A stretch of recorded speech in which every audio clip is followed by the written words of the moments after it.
ताप आला, खोकला झाला किंवा इन्फेक्शन झालं की आपण औषधांची बॉटल उघडतो. काही दिवस ते औषध देतो, बाळ बरं होतं आणि उरलेली बॉटल कपाटात तशीच ठेवली जाते. आणि मग काही महिन्यांनी पुन्हा तसाच त्रास झाला की तीच बॉटल बाहेर काढली. पण कधी विचार केलाय का की बॉटलवर एक्सपायरी डेट अजून बाकी आहे, म्हणून ते औषध वापरण्यासाठी सुरक्षित आहे का? एक लक्षात घ्या, मेडिसिनची एक्सपायरी डेट आणि बॉटल उघडल्यानंतरची युजेबिलिटी या दोन वेगळ्या गोष्टी आहेत. विशेषतः syrups, antibiotic suspension, eye drops आणि काही लिक्विड मेडिसिन बाबतीत एकदा बॉटल उघडली की तिचा संपर्क हवा, ओलावा आणि बाहेरच्या वातावरणाशी येतो आणि काही मेडिसिन्समध्ये कॉन्टॅमिनेशन होण्याचा धोका वाढतो.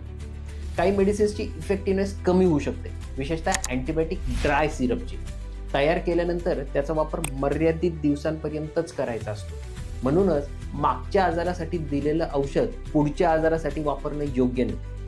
कारण फक्त औषध जुनं असतं म्हणून नाही, तर आजार, डोस आणि गरज सुद्धा वेगळी असू शकते.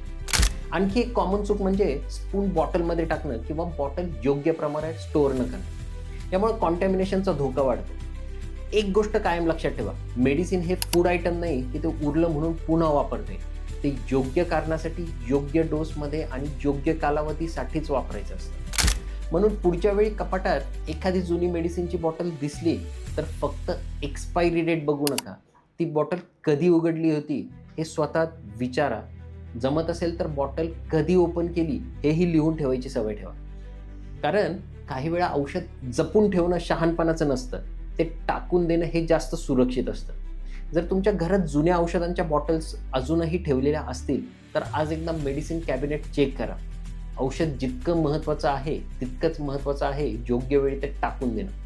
तुम्हाला एखाद्या मेडिसिन बॉटलबद्दल शंका असेल तर DM करा.